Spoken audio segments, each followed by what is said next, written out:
everyone, it's Jordan, and today I'm doing the How the Grinch Stole My Books tag.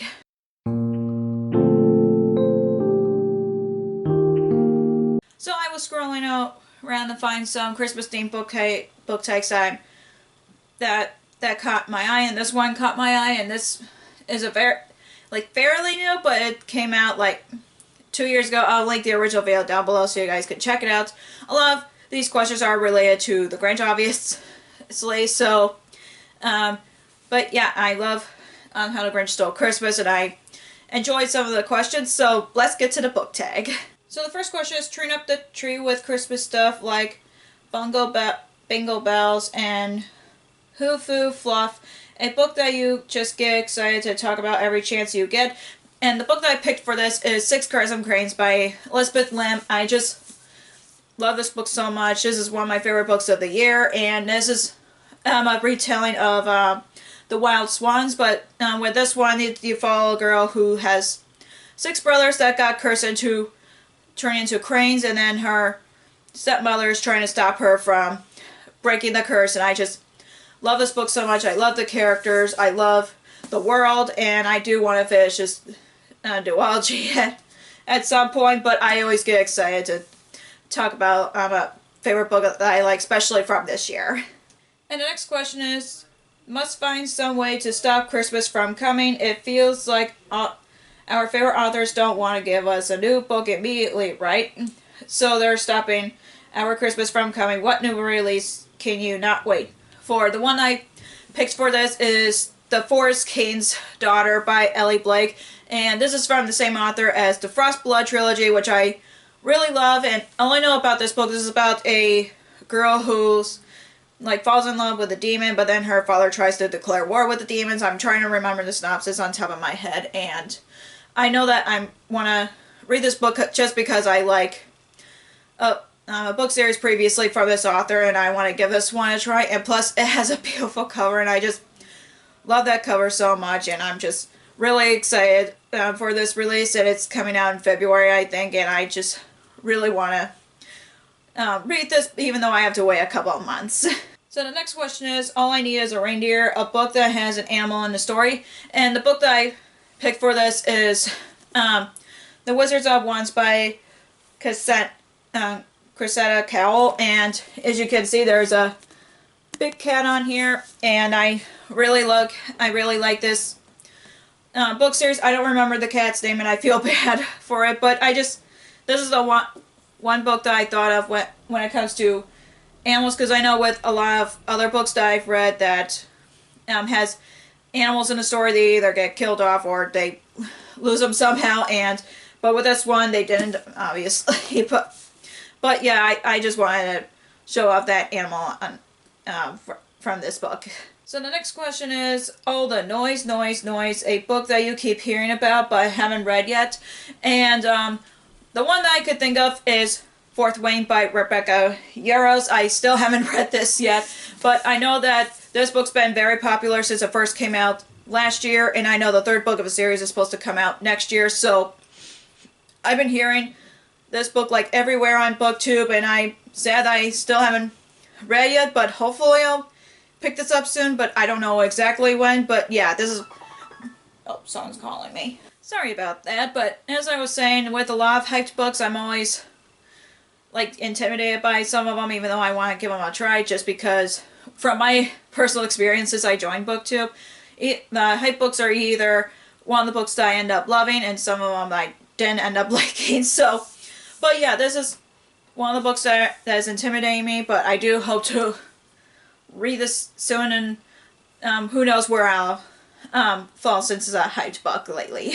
So the next question is, And They Feast, and They Feast, and They Feast, an author that you can't get enough of. There's a lot of authors that I can't get enough of, and this question kind of confused me a bit, because I'm not sure if it was about authors that you just really love, or something like that, but I know that I really enjoy Ashley Poston's work. She's one of my favorite authors, and same with Trisha Levenseller.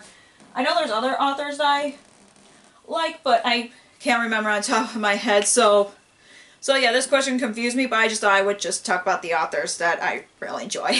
So the next question is, Leaving Crumbs Much Too Small for the Other Who's His Mouse, a book that was very much too short because you wanted more.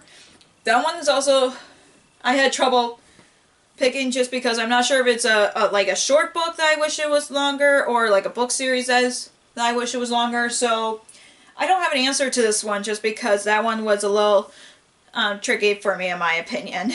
So the next question is, there is a light on this tree that won't light, a book that you thought was going to be great but didn't quite work out with you. The book that I picked for this one is Lore of the Wilds by Annalee Brenna. I'm sorry if I butchered the author's name, but I did a video on where I read the lowest rated books on my TBR a while ago, and this was one of them, which surprised me because it just came out this year, and that was one of the ones I pre-ordered where I had my Instagram followers controlled my weekend, and they told me to pre-order this book. So I am really surprised on how much that book didn't work out for me, because I was really interested in reading it, not just because of the cover, but also the plot of it grabbed my interest, but it just really didn't work out for me in the end, which is the sad part. So the next question is, it came without ribbons. A book that doesn't have a pretty cover, but it's on the inside that really matters and you loved it.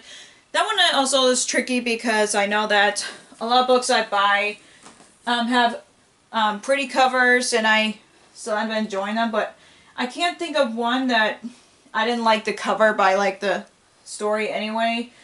So I don't have an answer to this one either, just because like I said, I usually buy a lot of books with pretty covers, but I haven't had a book that had an ugly cover that I still like the story overall. So yeah, I don't have an answer to this one.